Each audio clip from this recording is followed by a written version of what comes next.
전략이다라고 하는 것이 어떤 것이냐에 대한 고민을 여러분들이 이제 지금 이 강의를 다 듣고 나면 좀 하게 될 거예요. 그냥 전략 이러는 게 아니라 전략이라는 것이 어떤 것이다라고 하는 고민들을 하게 될 텐데, 제일 중요한 건 그 고민을 실제로 행동으로 만드는 거예요. 이게 이제 여러분들의 성패를 결정하게 될 거거든요. 그러니까 오늘 이야기를 들으면서 이런저런 고민을 해봅시다. 뭐 하는 걸까요? 네. 지난주 수능 이틀 전, 그러니까 고3 수능이 치기 이틀 전에 선생님 학교 풍경입니다. 선생님 학교에서는 이제 대부분의 학교에서는 수능 치기 전에 이제 수능장으로 만들기 위해서 교실을 깨끗하게 정리를 해야 되니까 수험생들한테 책을 갖다 버리라고 이야기를 해요. 그러면 이제 저희 선생님 학교 같은 경우는 이제 트럭이 갖다 대고, 그러면 이제 여기 붙어 있는 학생들은요, 고등학교 2학년 학생들입니다. 뭘 하고 있을까요? 네. 책을 줍기 위해서 저기서 책을 찾고 있습니다. 왜 주울까요? 남이 쓰던 책 필기한 거 보려고요? 그 정도의 학생은 책을 안 버려요. 필기를 잘하는 학생은 책을 안 버려요. 고3 수험생이 끝나고 난 다음에도 책 여전히 갖고 있어요. 여기서 고등학교 2학년 학생들이 책을 막 찾는 이유는 새 책이 있기 때문에 그래요. 여기서 매우 심각한 문제, 질문이 하나 나옵니다. 왜 저 상황에서 새 책이 있을까요? 수시 붙어서요? 네, 수시는 9월 달에 10월 달에 발표가 되는데, 그러면 10개월 동안 일단 책을 안 봤네요. 심지어 수능 특강도, 연계 교재인 수능 완성도 새 책으로 나옵니다. 그 말은 다른 말로 하면 뭐냐면요, 고3이 생각만큼 공부를 안 한다라는 거죠. 책은 사놓고 부담감과 스트레스는 많아지지만 공부를 하지 않는다. 우리들의 이야기네요. 좀 찔림을 받으세요. 고3이 된다, 예비 고3이다 라고 이야기를 하면 자꾸 스트레스를 받아요. 근데 공부는 안 해. 그렇기 때문에 실패를 하는 거거든요. 스트레스를 받으면 그 스트레스 받는 거에 2배, 3배를 공부를 하세요. 그러면 반드시 길이 나오게 됩니다. 일단 여러분들은 뭐 정시의 확대니 뭐니 온 이야기를 다 하더라도요, 여러분들의 수능은 입시는요 77%가 수시입니다. 전국 대학에서 77%가 수시고요, 23%가 정시로 나오게 됩니다. 다른 말로 하면요, 재학생들의 거의 대부분은 수시로 대학을 가야 된다라고 하는 결론이 나오게 되는 거예요. 자, 이제 여기서 되게 웃긴 이야기를 하나 보여드릴게요. 맨 끝에 보시면 여러분들 때에 대학에서 뽑는 인원이 34만 7,747명이에요. 4년제 대학 전체 선발 인원이에요. 근데 여러분들 지금 고등학교 2학년 학생이 전국에 45만 명이 있고요. 그 중에서 이제 빅데이터를 분석해서 쭉 보면 여러분들 학평을 친 학생이 대략 30만 명 정도 돼요. 여러분들 학년대에서요. 그러니까 조금 이상한 문제가 생기죠. 대학에서 뽑고자 하는 건 34만 명인데요, 대학을 가려고 노력하는 학생은 30만 명이에요. 여기다가 전문대 20만 명이 있거든요. 저기 학력평가 응시하는 인원에다가 대략 합치면, 이제 재수생까지 합치면 15만 명 정도가 돼요. 그러면 대학을 가기를 원하는 학생은 많이 잡으면 47만 명이에요. 그리고 실제 대학에서 뽑는 정원은요 54만 명이에요. 대학을 가고 싶은데 못 간다? 그런 거 없어요. 이제 그런 건 이미 끝났어요. 무조건 대학은 갈 수 있습니다. 원하면 4년제 대학은 얼마든지 갈 수 있습니다. 다만 포인트는 뭐예요? 내가 원하는 대학을 가느냐, 아니면 대학이 원하는 학생이 되느냐가 문제겠죠. 등록금을 내줄 학생. 그러니까 지금 졸고 있는 학생들은 다 그런 학생들이 될 거고요. 지금 눈을 선생님하고 마주치면서 깨 있는 학생들은 원하는 대학을 가게 만들어 드릴 겁니다. 선생님이 시키는 대로만 하면 되거든요. 그럴 수 있겠죠? 네, 여기가 조금 약하네. 여기가 조금 강하고 여기는 좀 약한데 남학생이 많아서 그런가? 이러면 안 돼요. 그렇게 할 수 있겠죠? 왜 자신감이 없지? 전국 대학에서요. 전국 189개 4년제 대학에서 뽑는 인원을 유형별로 한번 쭉 봤어요. 전형별로. 그러면 대체로 여러분들 때에는 5가지 전형이 나오거든요. 학생부 교과, 학생부 종합, 정시, 기타, 논술. 기타는 특기자 전형이니까요. 이렇게 5가지 유형으로 나누어서 이야기를 할 수 있어요. 이제 되게 단순하게 생각하면 학생부 교과다라고 이야기를 하면 그냥 간단하게 내신 100% 전형이니까 내신 100. 두 번째는요. 학생부 종합 전형. 세 번째는 수능. 네 번째는 특기자. 5번째는 논술. 이렇게 5가지 형태로 나누어진다고요. 그럼 제일 중요한 전형이 뭘까요? 학생부 교과처럼 보이죠.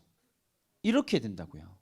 근데 문제는 뭐냐면 이건 전국에 있는 모든 4년제 대학에 어디든 갈 수 있는 대학에서는 학생부 내신이 훨씬 중요하다는 거예요. 그러나 여러분들이 가고 싶다라고 이야기하는 일반적으로 가고 싶다라고 이야기하는 서울 선호 15개 대학은요. 제일 많이 뽑는 전형이 뭐가 돼요? 학생부 종합 전형입니다. 그다음에 두 번째가요. 정시고요. 논술, 기타, 그리고 마지막으로 뭐라고요? 학생부 교과 전형이 나오게 됩니다. 그러니까 서울에 있는 선호 15개 대학을 기준으로 한다면 학생부 교과 전형, 내신 100% 전형으로 뽑는 학생은 100명 중에 8명밖에 안 된다라는 거예요. 여러분들이 생각하는 것만큼 내신이 압도적으로 중요하지 않다라는 이야기가 되겠죠. 그러니까 요 2가지를 여러분들이 좀 선명하게 구분하는 게 대단히 중요합니다. 내가 어떤 대학을 갈 것이냐의 목표가 설정되지 않은 학생은 입시 전략에서 100% 실패합니다. 지금 여러분들이 해야 할 가장 중요한 일은요. 목표 대학을 설정하는 거예요. 근데 그 목표 대학이 조금 과해도 상관없어요. 왜? 과하면 그만큼 노력하시면 돼요. 되게 단순한 원리를 말씀드리고 있죠. 안 된다라고 생각하지 마시고요. 목표를 과하게 잡으세요. 높게 잡으세요. 이런 목표 있잖아요. 너 어느 대학 가고 싶니? 저 S대요. 네가? 네, 제가요. 이걸 가지는 순간 여러분들은 첫 번째 전략에 성공하게 되는 겁니다. 무조건이에요. 지방에 있는 국립대들은요. 학생부 교과 전형으로 좀 많이 뽑습니다. 거의 1000명 단위로 뽑거든요. 그러니까 내가 지방에 있는 국립대를 목표로 한다라고 이야기를 하면 학생부 교과가 대단히 중요합니다. 내신이 엄청 중요해요. 3.5 정도를 기준으로 갈라지거든요. 지방에 있는 국립대 정도는요. 그러니까 내가 내신 3.5 정도 만들겠다. 그래서 내가 지방에 있는 국립대를 가겠다라고 생각하면 그렇죠. 학생부 교과, 내신 포커스를 맞추면 됩니다. 근데 내가 정말 서울에 있는 선호 15개 대학을 정말 가보고 싶다. 목표가 거기라면 지금 준비해야 될 건 오히려 학생부 종합전형에 가깝다라는 사실입니다. 이 부분을 여러분들이 조금 고민을 하시고요. 2021년도의 10포인트 중에서 이제 다른 건 크게 여러분들이 들어봤던 이야기니까 중요하진 않고요. 제일 중요한 건 딱 여기 한 부분입니다. 뭐냐면요. 정부가 정시를 늘려라라고 이야기를 해서 대학이 정시를 늘렸어요. 30% 가까이까지 지금 쭉 늘리고 있는 중이거든요. 그러니까 서울에 있는 선호 15개 대학 같은 경우는 지금 정시가 29.5% 정도 되니까 거의 다 늘린 거예요. 근데 문제는 이거예요. 대학이 정시를 상승시키면 정시의 비율을 늘리면서 동시에 행동했던 게 뭐냐면요. 학종의 비율을 늘렸다라는 사실이에요. 여러분들 때는요. 그러니까 대학에서 무엇을 중요하게 생각하고 있는지를 선명하게 보여주는 거죠. 이건 서울에 있는 선호 15개 대학을 기준으로 해서 말씀드릴 때예요. 이 부분을 좀 잘 보셔야 돼요. 자, 질문 하나 던집니다. 대학 입시에서 여러분들이 학부를 결정하는 건 정부일까요? 대학일까요? 당연히 대학입니다. 그러니까 대학이 어떤 것을 선호하고 어떤 인재를 선발하려고 하는지를 정확하게 보는 게 되게 중요해요. 그래서 대학이 어떻게 움직이는지를 보는 게 되게 중요하거든요. 그러니까 서울에 있는 주요 대학들 15개 대학 같은 경우는요. 정시가 확대되면서 동시에 다른 모든 전형을 죽여버리고 학종을 같이 늘려버려요. 이러고 있다라는 사실을 봐주신 게 되게 중요하고요. 그 다음에 이제 여러분들이 되게 많이 이야기하는 수능 체제의 완화와 폐지가 점점 늘어나고 있다. 라고 하는 부분 정도만 알아두시면 될 것 같습니다. 사실은 되게 어려운 이야기를 하긴 하겠지만 선생님이 이제 여러분들이 대학 갈 수 있는 방법들을 쭉 정리를 해볼 거예요. 특기자 전형은 대부분의 대학들이 이제 거의 없애보고 있기 때문에 이야기할 필요 없고요. 논술은 좀 마음이 아프죠? 2020학년도에 입시에서 논술 최고 경쟁률 얼마쯤 될까요? 328대 1이었어요. 한 명 뽑는데 328명이 모였어요. 인하대 의대요. 의대 의과대학 빼고 논술이 가장 높았던 전혀 대학이 어디냐면 서강대 화공생명이요. 127대 1이요.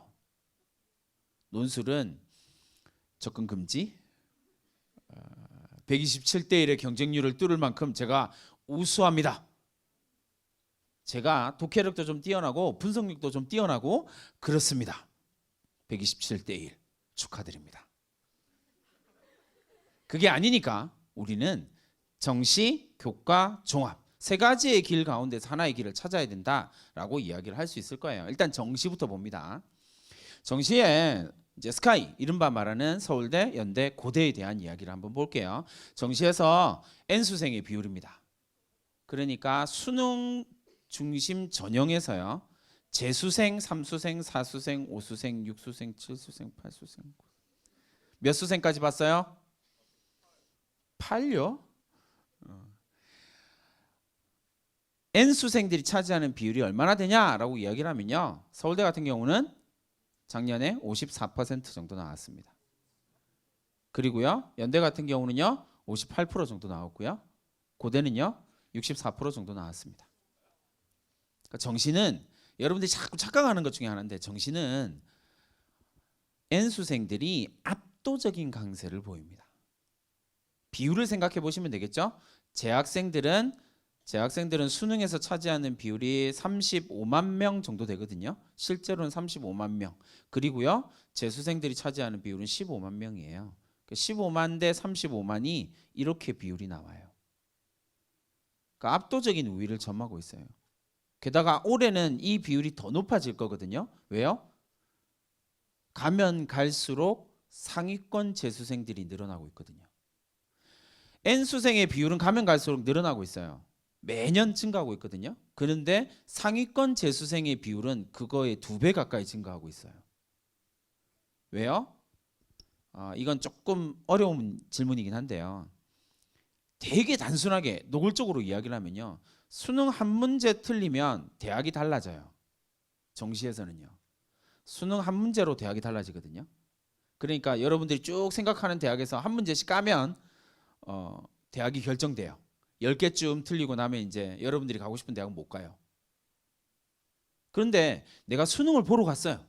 근데 그날 컨디션이 너무 안 좋아서 실수로 2개를 틀렸네?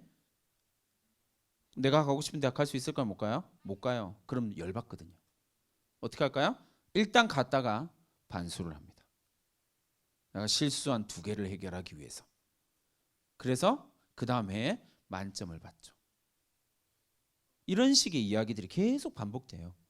그러니까 상위권 재수생이 가면 갈수록 비율이 높아지게 되는 거예요. 재학생들은 가면 갈수록 힘들어지죠. 조금 비참하고 슬픈 이야기를 보여드릴게요. 일단 사전에 이 도표의 의미를 좀 설명을 할게요. 맨 위에 보면 2018년도에 고3들, 재학생들의 성적 추이입니다. 서울에 있는 재학생들만 분석했고요. 3월, 6월, 9월 수능 4개의 시험을 다 본 학생들의 국나사예요. 그러니까 국어, 수학나, 사탐 3개의 과목을 100분위 평균으로 자른 거예요. 100점 만점으로 잘라버린 거예요. 어떻게 됐을까요? 라고 이야기를 하면 이렇게 됩니다. 맨 위에 재학생 최상위권 서울에 있는 재학생 최상위권 학생이요. 평균 100분이 98 평균 98 이상이었던 학생들이 6월, 9월 수능으로 가면 94m로 떨어집니다. 그죠? 왜 이렇게 될까요? 단순하죠. 여러분들이 겨울방학 때 엄청 열심히 공부해서 내년 3월 모의고사를 칩니다. 3월 학평 며칠인지 아세요? 이런 계획성 없는 고3들 같으니라고. 며칠 남았어요? 106일 남았어요. 목숨 걸고 공부하셔야 돼요. 이 3월 첫 번째 모의고사는요, 전국에서 처음으로 고3들이 전체가 시험을 쳐요. 그러니까 지금 여러분들이 지금까지 친 학력평가는요, 전국에 있는 고2가 다 치는 게 아니거든요. 한 3만 명 정도가 빠지고요. 그중에 상위권이 한 12,000명 정도 돼요. 그러니까 여러분들이 방학 때 열심히 공부했다고 하더라도 내년 3월엔 성적이 대체로 떨어져요. 왜요? 그 2학년 때 전국 학력평가 안 보던 애들이 갑자기 들어오거든요. 떨어져요. 6월에 재수생 들어옵니다. 9월에 상위권 반수생 들어옵니다. 수능에 산에서 공부하던 절에서 공부하던 사람들이 등장해요. 군대에서, 요즘 군대에서는 수능 공부한다고 하면 시간을 따로 주거든요. 그러니까 군대에서 공부하던 사람들이, 왜 작년에 그래서 수능 만점자 군인 중에 한 명 있었잖아요. 그래서 작년 군인들도 여기서 등장합니다. 100분이 96에서 98%의 학생들요. 93에서 96이요. 90에서 93이요. 대학 못 갑니다. 거짓말이 아니고요. 선생님이 있잖아요. 빅데이터의 시대. 데이터는 거짓말을 하지 않습니다. 여러분들의 성적이 어떻게 될 거냐면 이렇게 될 계획이에요. 근데 자꾸 정시 얘기를 해요. 저한테. 선생님 전 정시 대박. 본질을 말씀드리면 죽어도 공부하지 않겠다라는 의미죠. 왜냐하면 그렇게 해서 정시 대박 난 사람은 없거든요. 지금을 열심히 안 살고 성실하게 안 사는데 정시에서 성실하게 산다? 그런 거 없어요, 여러분. 불가능해요. 그러니까 지금 내가 어떻게 열심히 살 것인지 포커스를 둬야 돼요. 왜 이렇게 될 수밖에 없는 이유가 뭐냐면요. 여러분 잘 생각해 보세요. 급격하게 성적이 변화하게 되는 게 요쯤이에요. 6월이요, 6월. 왜 이렇게 될까요? 여기에서 등장하는 사람들이 누군지를 생각해 보시면 돼요. 작년에 고3이었는데 수시 6번 광탈당하고요. 정시 3번 광탈당한 아이들이 재수학원을 1월 달에 등록합니다. 빨리 가는 학생은 1월 달, 늦게 가는 학생은 2월 달에. 걔들이 2월, 3월, 4월, 5월, 6월 7개월 동안 일을 부득부득 갈면서 공부를 해요. 하루에 15시간씩이요. 걔들이 여기 시험 들어오는 거예요. 정시 대박 좋죠. 아주 훌륭해요. 조건이 딱 하나가 있습니다. 뭐냐면 하루 16시간 책상에 앉아서 공부하는 아이들. 의자에 앉아서 16시간 공부할 때 정시 대박이라는 단어를 쓸 수 있는 거예요. 2시간도 안 하는 여러분들에 해당되는 이야기가 아니라고요. 지금부터 공부 시간을 대폭 늘리세요. 학생부 교과 전형입니다. 한양대학교를 가지고 와봤고요. 제가 한양대학교에 사범대학 부속고등학교에 근무하고 있으니까 한양대학교 자료를 갖고 와봤습니다. 보세요. 학생부 교과 전형 빨리 넘어갈까요? 네, 본 적이 없는 성적이죠? 도대체 이런 놈들은 어디에 있는 거야? 막 이런 그죠. 제일 앞에 있는 게 파이낸스 경영이에요. 문과에서 파이낸스 경영이요. 1.02요. 합격자의 평균이 내신 성적 1.02. 문과니까 국어, 영어, 수학, 사회. 한 학기에 5과목, 6과목. 6과목으로 잡고요. 평균 1학년 1학기부터 3학년 1학기까지 5학기요. 그러면 평균 30과목이요. 그 중에서 2등급 2과목만 받으면 돼요. 그러면 이게 나와요. 아유, 쉽네요. 그죠? 나머지는 당연히 11111 이렇게 돼야 되겠죠. 파이낸스 경영은요. 문과 한양대에서 깨알 한양대 홍보 같다. 다이아몬드 학과라고 해서 4년 장학금을 주는 학과예요. 공부 없어서 공부가 없어서? 등록금 없어서 대학을 못 가겠다고요? 전 공부를 열심히 할 자신 있는데요. 등록금이 없어서 대학 뻥치지 마세요. 장학금 주는 학과가 얼마나 많은데요. 죽어라고 공부하세요. 그리고 전원학과 가세요. 4년 장학금 받으면 되잖아요. 그렇죠? 단 조건이 하나 있어요. 내신 1.0만 받으면 돼요. 쉽지는 않네요. 그죠? 그런데 서울에 있는 주요 대학 15개 대학 넘어서요. 한 20개 정도 대학을 봐도요. 여기에다 0.5, 0.6 정도 더하면요. 합격자 평균이 돼요. 그러니까 쉽지 않아요. 근데 이야기했죠. 선생님이 이야기했습니다. 어디를 갈 것이냐를 따라서 달라지게 돼요. 그러니까 지방에 있는 국립대는 내신이 3.5 정도로 끊어지거든요. 그러나 서울에 있는 여러분들이 선호가 높은 대학은 이렇게 형성이 된다는 사실. 요거 기억해 두시고요. 대학 갈 수 있는 방법 정시. N수생이 너무나 강세. 그죠? 그리고 조건은 딱 하나 뭐라고요? 하루 16시간 이상 공부할 것. 두 번째 내신. 1, 2학년 때 이미 그죠? 그래서 우리가 갈 수 있는 방법은 학생부 종합전형.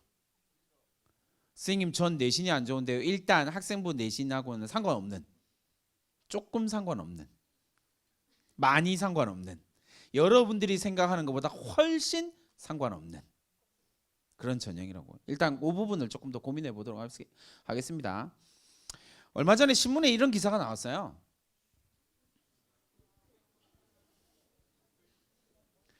자, 사천시에 있는 고등학교 학생들을 측정해 봅니다.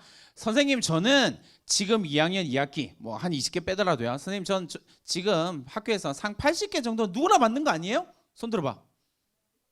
4개 학기 상 80개 이상 없죠? 네. 어디 있을까요 도대체 이 말도 안 되는 108개. 그죠? 서울대 가고 싶어요? 이제부터 상 몇 개만 받으면 된다고요? 지금까지 1개 받았으니까 108개만 107개만 더 받으면 돼요. 이런 얘기를 하니까 학종이 눈에 안 보이죠.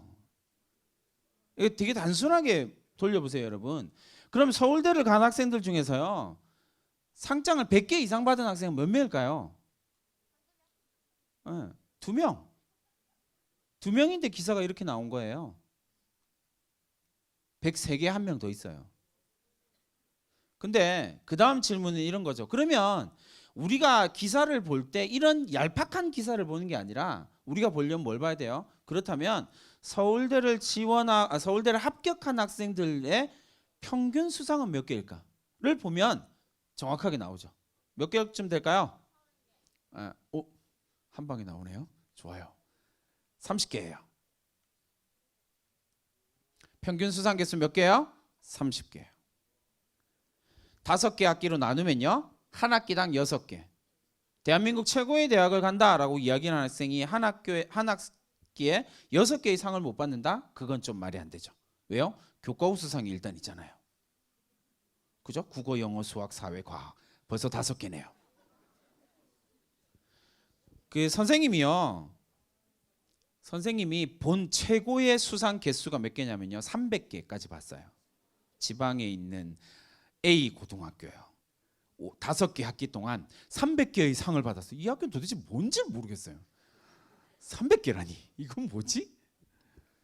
근데 그 학생 서울대 갔을까요? 못 갔을까요? 당연히 못 갔어요. 왜 상을 300개나 받은 걸까요? 뭐 이런 고민들이 오해하시는 거예요. 그러면 되게 단순한 질문, 그 다음 질문이요. 100개를 받은 학생이 있는데요. 서울대를 합격한 학생들의 평균 수상이 몇 개라고요? 30개요. 그러면 평균이 30개이려면 100개 이상을 받은 사람이 1명 있을 때 빵개 받은 학생 없겠지만 빵개 받은 학생이 몇 명 있어야 평균이 30이 될까요? 이거 오래 걸리는 이야기인가요? 몇 개야 평균이 30을 만들려면 몇 명이 더 있어야 돼요? 2명이요. 상장이 빵개인 학생이 2명이 있으면 108개가 평균이 30이 돼요. 다른 말로 하면 상장과 전혀 상관없이 서울대를 간 학생이 2명 이상이라는 이야기예요. 이게 학종의 본질이라고요.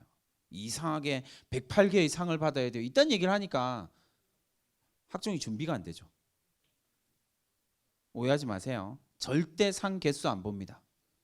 그리고 상의 개수 거의 의미 없습니다. 대학은 상의 개수로 평가하지 않거든요. 어쨌든 이런 부분들이 있어서 조금 오해가 많아요. 그 오해들을 싹 걷어내고 나면요, 학종을 준비하기에 아주 좋아요. 그렇다면 재학생들이 압도적으로 우세한 전형이 학종이거든요. 서울대학교 쭉 보면요, 재수생들 5%예요. 학종에서요. 95%요? 재학생. 정시예산 바꿔 보여줬죠? 30%예요. 100% 중에서 30% 조금 넘어요. 내가 무엇을 준비할 것이냐. 근데 이건 전부 거의 모든 대학이 다 마찬가지거든요. 그래서 학종을 조금 더 주의 깊게 봐서 내가 어떻게 하면 내가 원하는 대학을 갈 수 있느냐, 그 부분을 이야기를 해보도록 하겠습니다. 이 학교는 정유빈 쌤이 나온 학교예요. 그렇죠? 제일 위에 것만 한번 읽어봅시다. 시작. 네, 그러면 이제 정유빈 쌤한테 물어봐야죠. 정유빈 쌤, 이렇게 해당하셨어요? 고개를 끄덕끄덕 하셨어. 네. 선생님은 올해가 교사 생활 20년 8개월째예요. 왜 알고 있을까요? 나도 신기하더라고요. 선생님 얼마 전에 뭐 하느라고 이렇게 나는 얼마나 근무했지? 이러면서 봤더니 20년 8개월째더라고요. 그 선생님 첫째 아들은 대학교 1학년이고요. 둘째 아들은 지금 고3이에요. 오후. 오늘 마지막 시험을 치고 지금 집에 막 도착했거든요. 20년 동안 교사 생활을 했는데요, 3년간 꾸준하게 성실하게 학교 생활을 한 학생을 본 적이 없어요. 없어요. 이런 학생 없습니다. 진짜로요. 그럼 도대체 대학은 뭐 어떤 학생을 뽑고 싶은 걸까요? 라고 이야기를 한다면, 이 전국에 있는 189개의 대학 중에서 선생님이 이 K대를 가지고 온 이유가 있어요. 뭐냐면 정말 솔직한 이야기를 해놨거든요. 어떤 학생을 뽑고 싶으냐면요, 이런 학생을 뽑고 싶대요. 너무 솔직했다. 그죠? 읽어봅시다. 시작. 네, 대학이 진짜 뽑고 싶은 학생은요, 위에 세 가지는 그냥 선언적이라고 해요. 이상적인 학생들. 근데 대학이 진짜 뽑고 싶은 학생은 어떤 학생이라고요? 대학을 빛낼 수 있는 학생이에요. 자, 그러면 대학을 가기 위해서 준비해야 되는 예비 고3들에게 선생님이 줄 수 있는 가장 적절한 충고는 뭐냐면요, 어떤 학생이 되면 되냐면 대학에 진학해서 대학을 빛낼 수 있을 것 같은 학생처럼 보이면 돼요. 좀 길다, 그죠? 그죠? 그럼 어떻게 보이는지에 대한 이야기를 선생님이 보여드리도록 할게요.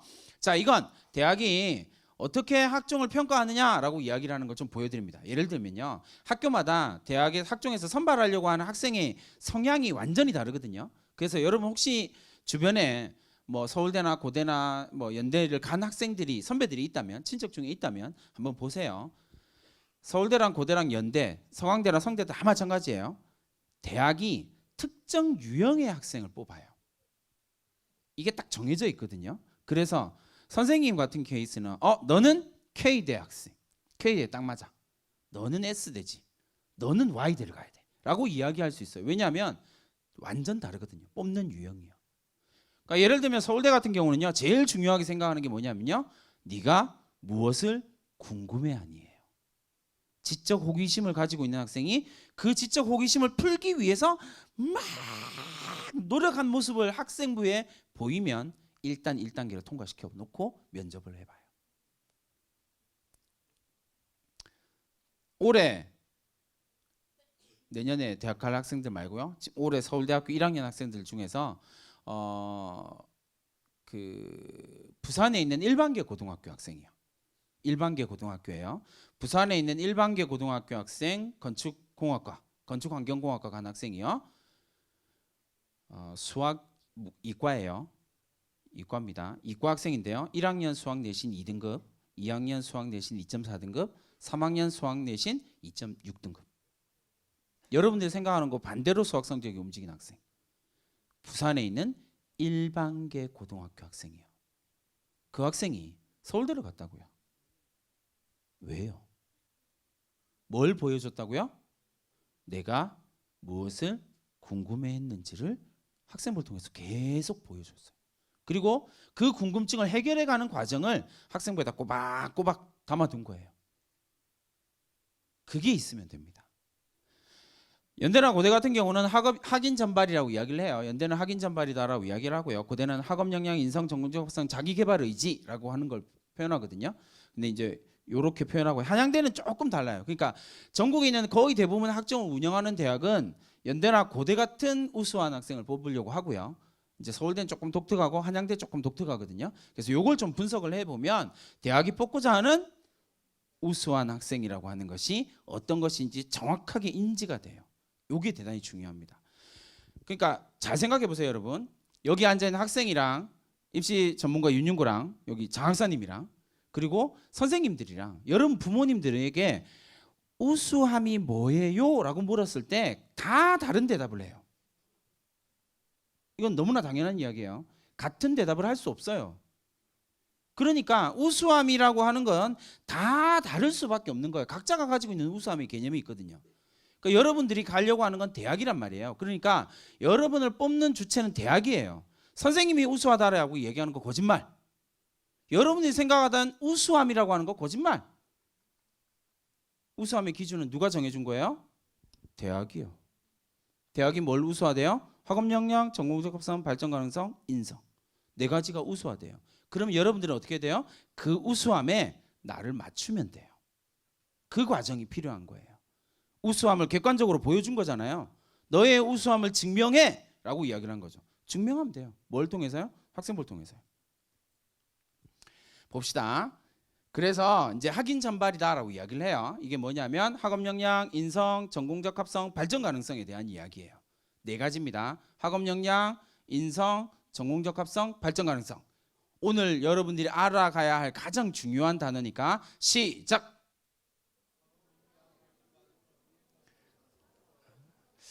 선생님 강의 듣고 있는 거 맞죠? 네, 다시 시작. 보세요. 선생님이 이렇게 강조를 했는데도 보세요. 선생님이 학업 역량, 인성, 전공적 합성, 발전 가능성 이랬는데 금방 여기 있는 남학생들은 학업 역량, 전공적 합성, 인성, 발전 가능성. 저쪽에 있는 뒤에 학생들은 학업 역량, 발전 가능성, 인성, 전공적 합성. 이게 대학이 생각하는 거랑 여러분들이 생각하는 게 다르다니까요. 그걸 일치시키기만 하면 여러분들은 학종으로 대학 가는데 전혀 어려움이 없어요. 그걸 일치시키는 거예요. 자, 그에 대한 이야기를 하나씩 해보도록 하겠습니다. 그 전에 대한민국 우리나라 사람들이 가지고 있는 정말 치명적인 오해를 하나 해결하고 가야 돼요. 왜냐하면 그 선생님이요 어디를 가서 학생들하고 학부모님 모여놓고 막 이렇게 얘기를 했거든요. 그래서 학업 역량, 인성, 전공적 합성, 발전 가능성 중요합니다라고 이야기를 했더니 학생들과 학부모님들의 머릿속에 매우 심각한 오해가 생겨요. 이건 우리 사회 전반이 이렇게 만들어놨기 때문에 그래요. 네 가지를 이야기를 하면 네 가지를 다 가져야 된다고 생각해요. 이걸 자꾸 생각한다고요. 여러분 이런 인간은 없어요. 왜 이러세요? 여러분들을 자꾸 과대평가하지 마세요. 물론 여러분들 부모님이 제일 심각해요. 여러분들을 여전히 천재라고 생각하거든요. 상담해보면 뭐라고 하시는지 아세요? 우리 아들은요 우리 딸은 공부만 하면 1등을 할 수 있는데 공부를 안 하네요. 그건 1등 못하는 거예요. 과대평가하지 마시라고요. 스스로를 과대평가하지 마세요. 내가 노력 안 하는데 잘 될 거야. 웃기고 있네요. 그런 거 없어요, 여러분. 세상에 그런 게 어디 있어요. 이건 없습니다. 이걸 목표로 하면 학종은 무조건 떨어집니다. 이렇게 생각하시면 돼요. 전체 대학 가운데서 딱 한 대학이 이걸 목표로 해서 학생을 뽑기는 해요. 근데 그 대학도 조금 다르거든요. 그러니까 우리의 목표는 이게 아니에요. 뭐냐면요, 이거예요. 나는 학인 전발을 봤더니 전공적 합성에 좀 포커스가 딱 찍히더라. 나의 학생부를 분석해봤더니 나는 전공적 합성. 나는 학생부를 분석해봤더니 학업 역량에 포커스가 돼 있어. 나는 학업 역량. 나의 능력은 여기. 이게 되게 중요한 거예요. 그걸 찾아내는 과정이 여러분들이 지금 해야 할 과정이다라는 거죠. 그걸 제대로만 해내면 여러분들이 원하는 대학은 얼마든지 갈 수 있다는 거예요. 이제 학업 역량부터 살펴보도록 합시다. 학업 역량이다라고 이야기를 하면 대부분의 학생들이 이제 이거 오해를 좀 해서는 안 돼요. 선생님이 이걸 이제 막 강의를 하면서 학생들한테 왜 이걸 이렇게 못 받아들이지라고 고민을 되게 많이 했는데 얼마 전에 정답을 찾았어요. 자, 보세요, 여러분. 수능을 쳐야 됩니다. 그럼 여러분들 뭐 해요? 대학을 가기 위해서 수능을 쳐야 됩니다. 그럼 뭐 해요? 수능 공부를 합니다. 대학을 가기 위해서 학종 전형을 준비를 해야 됩니다. 뭐 해야 될까요? 학종을 공부를 해야죠. 근데 여러분들은 학종에 대한 공부를 안 해. 그리고 학종으로 대학을 가겠다고 생각하니까 떨어지는 거예요. 지금 선생님이 엑기스를 쭉 이야기해 줄 테니까 그것만 자기가 실천할 수 있는 한두 가지면 돼요. 네 가지 다 바르지도 않아. 한두 가지. 선생님이 여러분들한테 학업 역량이다 라고 이야기를 했잖아요. 그럼 여러분 머릿속에 제일 먼저 떠오르는 단어가 뭐냐면 내신 성적이요. 내신 성적으로 뽑는 전형을 뭐라고 부른다고요? 학생부 교과 전형이요. 학종은요, 여러분들이 생각하는 만큼 내신을 보지 않아요. 왜 그런지는 좀 이따 보여드릴게요. 어쨌든 맨 위에 학기별, 학년별 성적은 고르게 유지하고 있는가가 있는데 이게 중요하지 않다라는 말이 아니고요. 다른 평가 요소들도 있다라는 거예요. 여기서 학업 역량이라고 하는 것은 내신 성적, 시험 잘 보는 능력을 말하는 게 아니에요. 그건 어디에서 봐요? 수능, 내신에서요. 시험 잘 보는 능력이요. 학종에서 보는 능력은요, 정확하게는 세 번째에 가까워요. 한번 읽어봅시다. 시작.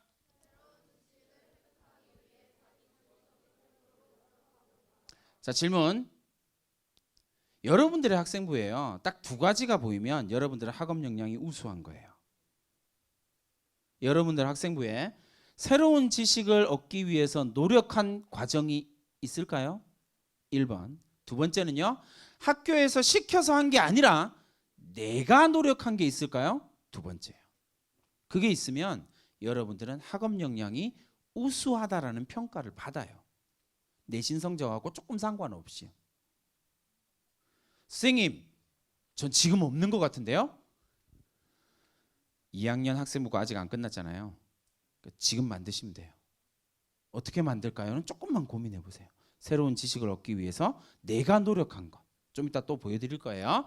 자, 왜 내신이 선생님이 별로 이제 덜 중요하다, 여러분 생각하는 것만큼 덜 중요하다라고 이야기를 하냐면요, 여러분들은 자꾸 내신을 볼 때 등급을 자꾸 보거든요. 자, A 학생은 이제 3학년 1학기까지 2.5고요. B 학생은 2등급이에요. 어떤 학생이 더 우수할까요? 학업 역량이 어디가 더 뛰어날까요? B. 그죠? B 학생이 훨씬 더 뛰어나다라고 생각하죠. 근데 말도 안 되는 소리라고요. 그러니까 등급으로 볼 수 있는 건, 내신 등급으로 볼 수 있는 정보는 매우 제한적이거든요. 그러니까 대학은 내신 성적을 보기는 하지만 내신 등급은 안 봐요. 왜냐하면 내신 등급은 거짓된 정보를 되게 많이 주거든요. 보세요. 그래프 하나 보여드릴게요. A 학생은요, 1학년 때 4등급에서 출발해서요, 마음 잡고 공부를 해서 3학년 1학기 때 1등급으로 끝냈습니다. B 학생은요, 1등급으로 시작했는데 놀고 먹어서 3학년 1학기 때 4등급으로 끝냈습니다. 어떤 학생이 학업 역량이 뛰어난 학생일까요? A요. 등급의 신화를 버리세요. 내신 등급의 신화는 여러분들한테 가지고 있는 정말 치명적인 거거든요. 그걸 버리는 게 첫 번째입니다. 그 다음에요, 그런 뿐만 아니라 대학은 이 내신을 매우 정교하게 분석을 하거든요. 그래서 이수자 숫자, 특히나 2015 개정 교육과정에서 이수자 숫자는 매우 중요합니다. 왜요? 이제 소인수 과목이나 소수 과목이 많이 늘어났기 때문에 등급이 점점 의미가 없어지고 있거든요. 30명 중에 2등급 하고요, 100명 중에 3등급 하고요, 누가 더 우수하냐를 따져야 되는데 따질 필요가 없죠. 비교가 안 되는 거니까 그건. 그러니까 이수자 숫자가 매우 중요해진 거죠.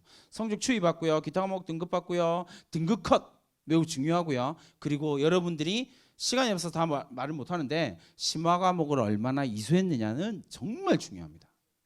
근데 어쨌든 하나만 더 보고 넘어갑시다. 학종에서 내신이 어떤 의미를 가지냐라고 이야기를 하면요. 갑 학생하고 을 학생을 보세요. 누가 더 우수해요? 당연히 갑이죠.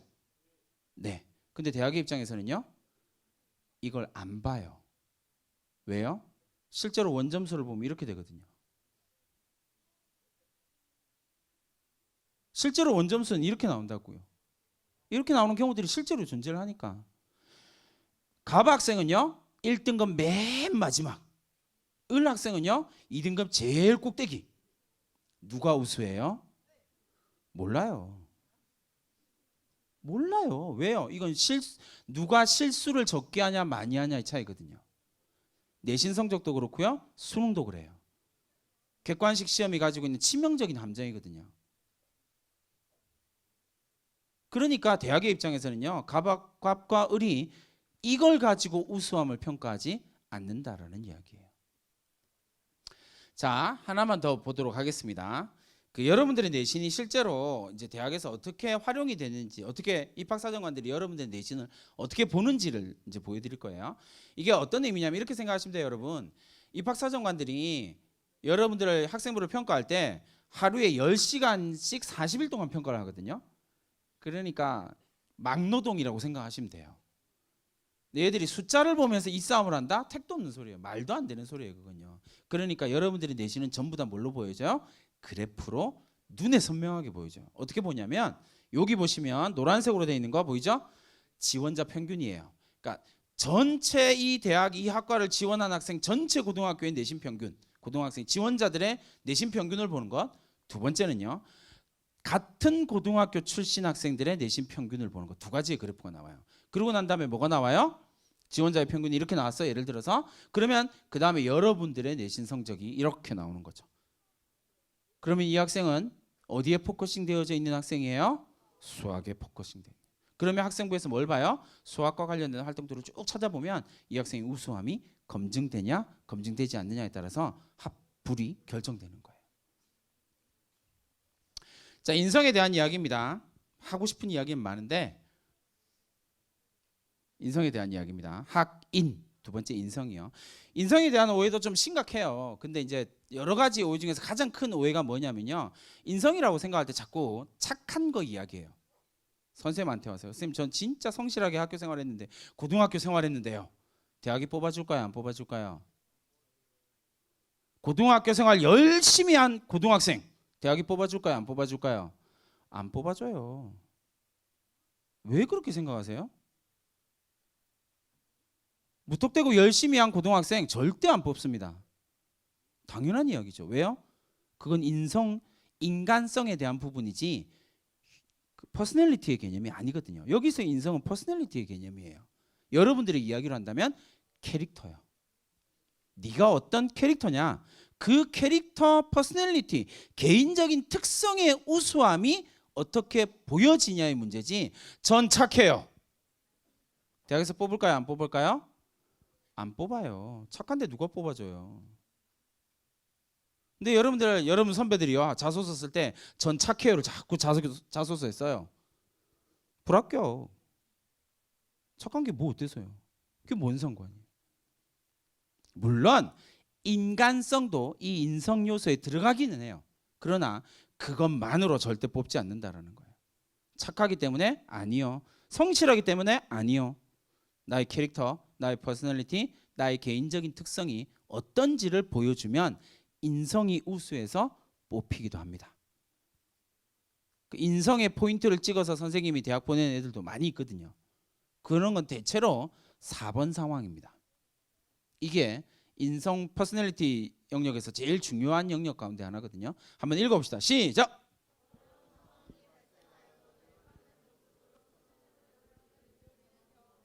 네, 이게 뭐라고요? 퍼스널리티요. 개인적 특성의 우수함. 이게 학생부에 있으면 이 학생은 인성적인 요소를 찍고 자기의 우수함을 주장할 수 있게 되는 거예요. 그 다음에 세 번째가 전공적 합성에 대한 이야기입니다. 이 전공적 합성은 정말 학인 전발 중에서 오해가 제일 많은 영역 중에 하나거든요. 전공적 합성 이야기를 하면요. 다들 이상한 생각을 해요. 그래서 의사가 되기 위해서 봉사활동 뭐 해야 되나요? 라고 물어보면 뭐 해야 돼요? 병원에 가서 봉사활동해야 된다는 이상한 소리를 해대요. 되게 말도 안 되는 무식한 소리예요, 여러분. 질문을 바꿔볼까요? 자, 그럼 고등학생이 병원에 가서 도대체 뭘 하는데요? 청소요. 아, 의사가 되기 위해서 청소를 잘해야 되는구나. 아니, 그게 무슨 전공적합성이에요? 웃기는 소리지. 그러니까 이걸 자꾸 오해를 하니까 이상한 활동을 해야 된다, 활동을 해야 된다, 활동을 해야 된다. 택도 없는 소리 하지 마세요. 그런 얄팍한 단어가 아니에요. 그걸 오해하니까 자꾸 이상한 활동치만 늘리는 거예요. 불합격. 그런 학생을 왜 뽑아요? 대학이 우수함이 없는데. 동아리 활동 막 3개, 4개 하더라고요. 그게 뭐가 우수한 거예요? 정확한 단어는요. 이 대학은 전공적합성이라는 단어를 좀 별로 안 좋아하긴 해요. 그래서 정확한 단어는 계열적합성이라는 단어예요. 계열적합성이라는 단어고요. 이 계열적합성이라는 단어를 대학이 선호하는데 그걸 조금 쓰기가 어려운 이유는 이제 국민들의 대다수가 이 전공적합성이라는 단어에 이미 흠뻑 빠져 있기 때문에 그래요. 정확하게 대학이 보는 건 계열적합성에 가까워요. 그럼 계열적합성은 뭘로 나타나냐면 반드시 능력으로 표현됩니다. 어떤 능력을 보여줬냐고요. 그럼 다시 질문해 봅시다, 여러분. 서울대학교, 고대, 뭐 연대, 좋은 대학, 여러분들이 원하는 그 희망 대학을 간 학생들 중에서 축구 동아리, 댄스 동아리, 농구 동아리 있을까요, 없을까요? 엄청 많아요. 엄청 많아요. 걔들의 전공적합성은 뭔데요? 축구학과 갔나? 댄스 동아리, 무용학과 갔을까요? 웃기는 소리죠. 거기서 전공적합성을 찾아야 해요. 왜요? 능력으로 표현되는 단어거든요. 선생님이 올해 연대를 보낸 학생이요. 선생님 학교에서 역대 연대를 간 학생, 활동 우수로 연대를 간 학생 중에서 가장 낮은 내신을 기록한 그 학생이요. 연대를 갔어요. 활동 우수로. 동아리 댄스 3학년 때까지. 3학년 때도 축제에 나가서 춤을 추더라고요. 댄스 동아리요. 생각해 보세요, 여러분. 그럼 이 학생은 연대 무용학과를 가야 돼요? 없어요. 어디를 가냐고요. 이 학생의 꿈은요, 패스트 패션 CEO예요. 그러면 이 패스트 패션 CEO를 꿈꾸기 위해서 제일 필요한 능력이 뭘까요? 창의성이요. 그러면 이 학생이 창의성을 보여줄 수 있는 활동이 뭐가 있을까요? 댄스 동아리 활동이요. 댄스 동아리 활동 기획. 댄스 동아리 활동의 공연 기획을 통해서 자신의 창의성을 증명한 거예요. 계열 적합성이요. 이렇게 사용하는 단어라고요. 활동이 아니라고요. 발전 가능성에 대한 이야기입니다. 이 발전 가능성도 사실 조금 문제가 많아요. 왜냐하면 공부를 안 하고 학종을 잘 모르는 사람들이 잠재력을 평가하는 거 막 이렇게 얘기를 하는데요. 이건 진짜 학종을 1도 모르는 사람들이 얘기를 해요. 제발 학종도 전형이에요. 전형. 공부를 해야 돼요. 발전 가능성, 잠재력, 성장 가능성은요. 검증이 되어야만 능력으로 인정하는 단어예요. 근데 전 성장 가능성이 있어요, 잠재력이 있어요로 끝나버려요. 그걸 누가 믿어요? 믿을 수 있는 근거가 있어야 된다고요. 그 근거가 있으면, 학생부에 있으면 이 학생은 발전 가능성이 뛰어난 학생이 되는 거예요. 선생님이 발전 가능성에서 선생님이 제일 중요하게 생각하는 거예요. 그리고 선생님은 이걸로 대학을 많이 보내거든요. 어떻게 발전 가능성, 잠재력이 있다, 성장 가능성이 있다를 증명할까요? 네 번째 거요. 제일 손쉬운 방법이죠. 시작.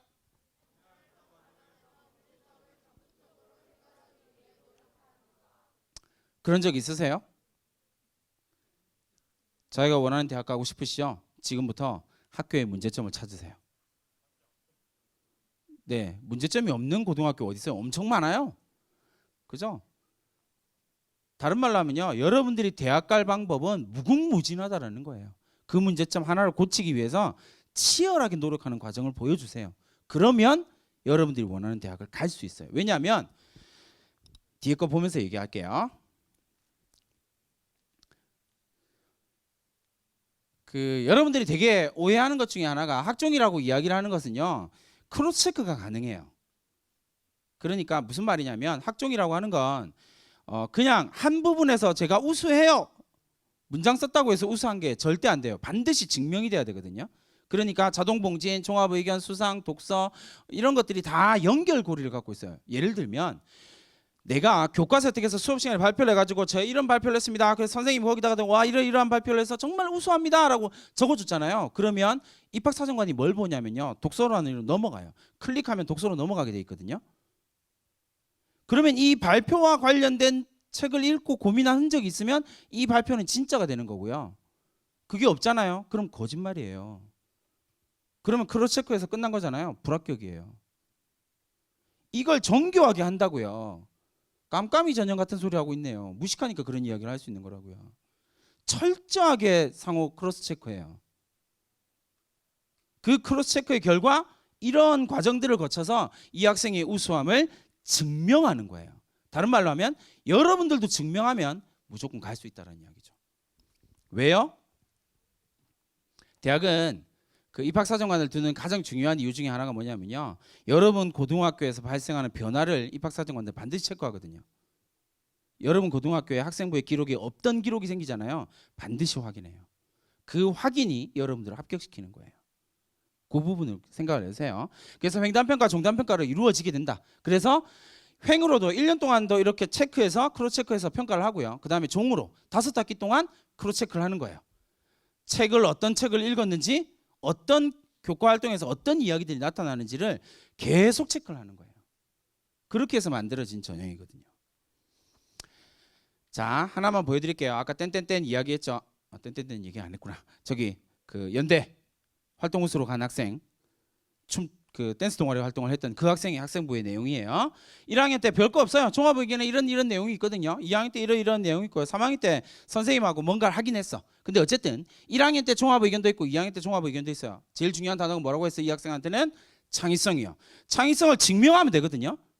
자기소개서요. 전 창의성이 뛰어난 학생입니다 라고 적으면 입학사정관들이 와 그렇죠. 웃기는 소리 하고 있네요. 자기소개서의 100% 전제가 뭐냐면요. 거짓말이에요. 이게 입학사정관들이 철저한 베이스예요. 자기소개서는 무조건 거짓말이에요. 뭐 될 때 진실이 돼요? 학생부를 통해서 검증될 때만 진실이 돼요. 어떻게 검증하는데요? 1학년 때 봤더니요. 차별화된 도전을 즐겼네요. 오. 2학년 때 갔더니요. 창의적 아이디어 동아리 활동을 했네요. 오. 창의성이 있다고 선생님들이 증명을 했네요. 종단평가죠. 여러 선생님들이 이 학생에 대해서 계속 얘기를 하고 있는 거잖아요. 3학년 때요. 이 학생한테 선생님이 마지막 상담하면서 불렀습니다. 야, 학생부를 보니 너는 창의성이 좀 있어. 그러면 너는 전공적 합성에 좀 포커스를 맞춰서 지금부터 준비한다. 지금부터 뭘 하냐면 이건 전략이에요.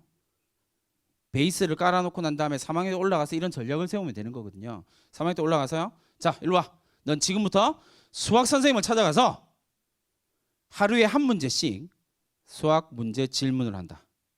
그 대신 뒤에 나오는 풀이 방법으로 되어 있는 그 풀이 방법 말고 해설에 나와 있는 풀이 방법 말고 다른 방법으로 풀어서 갖고 가. 그 내용이 학생부에 어떻게 기록돼요?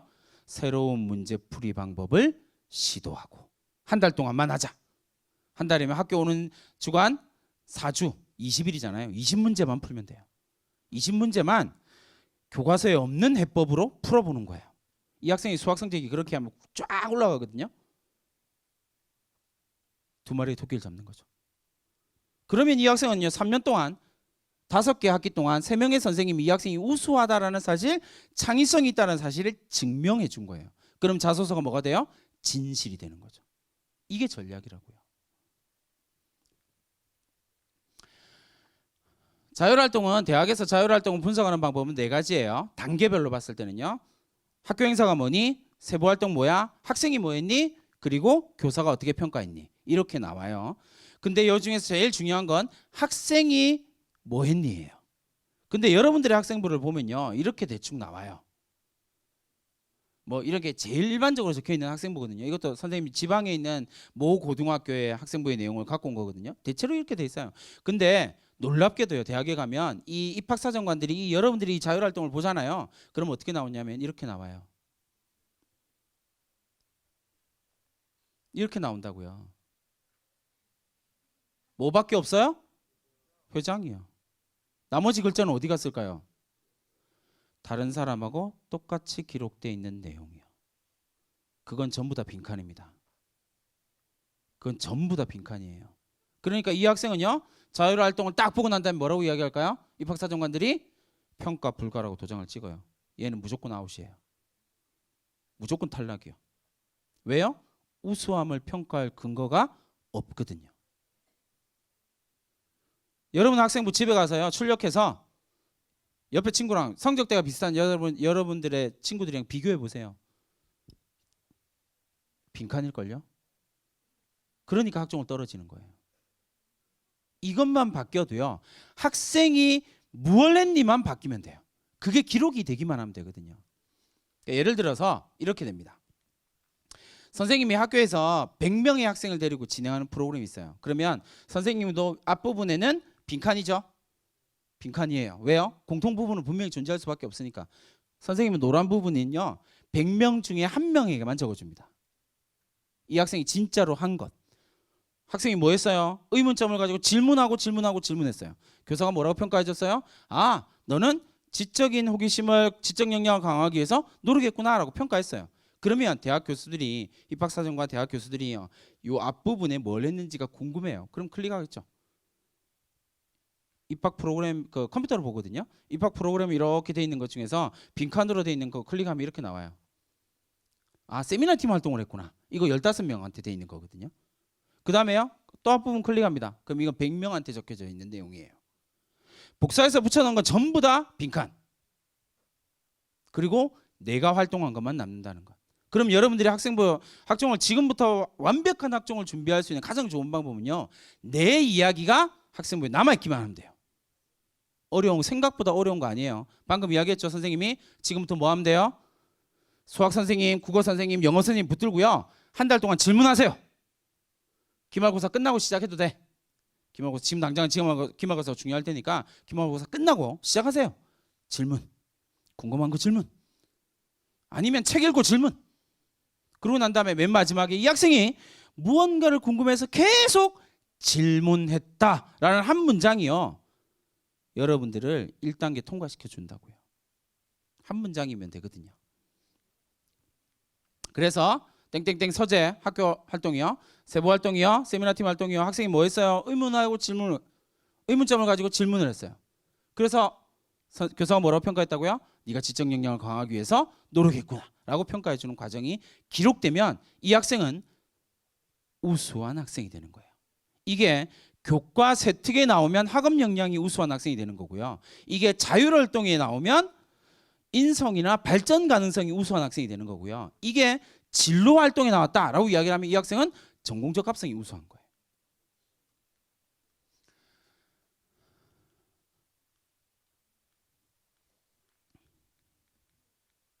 이거는 사진 찍을 수 있는 학생은 꼭 찍어두세요. 대학이 가장 좋아하는 루틴이에요. 여러분들의 학생부가 가장 좋은 평가를 받을 수 있는 정말 중요한 루틴이요. 지금 여기 적혀 있는 건 올해 고대 1단계를 통과한 학생의 학생부 그대로, 그리고 서울대를 곧 합격할 학생의 학생부의 내용입니다. 그 학생의 루틴이거든요. 이걸 여러분들이 만들어내면 돼요. 학생부예요. 지금이라도 만드시면 돼요. 지금이라도요. 그래서 수업 중간에 궁금했던 걸 끊임없이 질문하고, 책 읽고, 선생님과 무엇을 하고, 그거 난 다음에 다시 질문하고, 성장하고. 이게 여러분들이 원하는 대학을 갈 수 있는 방법이에요. 아, 네. 그래요. 그래서 제일 중요한 것 중에, 기왕 얘기 나왔으니까 제일 중요한 것 중에 하나가 뭐냐면요, 그렇게 요즘 대학이 진짜 좋아하는 거 딱 하나가 더 있는데, 이건 얘기 안 하려고 했는데 갑자기 소리를 질렀으니까 해줄게요. 제일 좋아하는 게 뭐냐면요, 그렇게 지식을 습득하고 알게 되었어요. 니만 똑똑하면 끝나니? 그렇죠. 그 다음에 요즘에 대학이 제일 중요하게 생각하는 게 뭐냐면요, 바로 뭐요? 이거요. 뭐 하라고요? 실천하라고요. 학급에서요. 여러분 자율활동에 제일 많이 적혀 있는 게 뭐냐면요, 금연교육 이런 거예요. 네. 필요 없어요, 여러분. 대학 가는데 그게 뭔 필요 있어요. 뭐예요? 학급에서 무언가를 하세요. 친구들과 내가 배운 지식을 통해서 이 학급을 변화시키기 위해서 무언가 하세요. 그리고 학급 활동에 자율활동에 적으면 돼요. 그게 필요하다고요. 내가 배웠어요. 알게 됐어요. 고민했어요. 질문에 대한 해결을 했어요. 그러면 내가 배운 만큼 세상을 바꿀 겁니다. 이게 대학이 요즘 요구하는 지식인이에요. 우수한 학생이요. 그걸 여러분들이 하시면 됩니다. 건국대학교 그 학종 결과입니다. 공과대학 보시면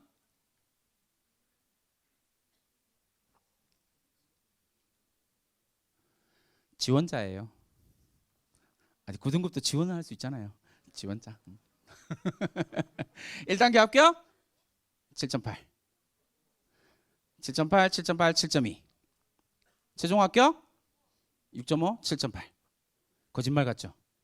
실제 데이터예요. 이거 일반계 고등학교 학생이에요. 왜 안 된다라고 생각하세요? 그러면 7.82 학생은 어떻게 건대를 갔을까요? 일반계 고등학교에 내신 7.8 우수함을 증명하면 돼요. 그게 되게 중요한 거거든요. 자, 이건 부모님은 잠시 눈 감으시고요. 학생들만 솔직한 이야기를 하기 위해서 자, 위에였으면 좋겠는데 선생님 학교 학생들도 미치더라고요. 항상 지금은 요쯤 가 있고요. 그죠? 기말고사를 준비하기 위해서 조금 공부하는 척 하고 있고요. 이제 곧 우리는 여기를 갑니다. 몇 시에 일어날 거예요? 오후 2시요. 몇 시에 잘 거예요? 새벽 5시요. 그렇게 살지 맙시다. 그렇죠? 고민을 하세요. 생각을 하는 게 되게 중요하거든요. 한번 읽어봅시다. 시작.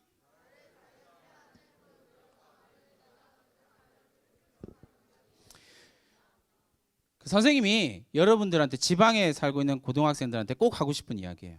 여러분들은요, 여러분들이 살고 있는 지역, 여러분들이 살고 있는 고등학교, 여러분들이 살고 있는 내신 성적 자꾸 납득을 해요. 그렇지, 난 이 정도지. 그렇지, 난 수학을 열심히 해도 안 되지. 납득해요. 납득을 하기 때문에 지금 상태에 계속 머무르는 거예요. 학종은 이렇게 납득한 학생은 절대로 안 뽑아요. 납득하지 마세요. 그리고 여기서 뛰어넘기 위해서 노력을 하세요. 그 뛰어넘기 위해서 노력하기 위해서 필요한 게 비화옥이라고 하는 선인장입니다. 이 선인장의 꽃말이 뭐냐면요, 여러분, 열정이라고 해요. 열정은 영어로 뭐예요? 패션. 라틴어 어원을 찾아보니까 이 패션이라는 단어의 라틴어 어원이 뭐냐면요, 파시오라고 하는 단어예요. 이 파시오라고 하는 단어가 열정이라는 단어와 똑같은 단어로 사용되는 단어의 뜻이 또 하나 있는데 그게 뭐냐면요, 고통이에요.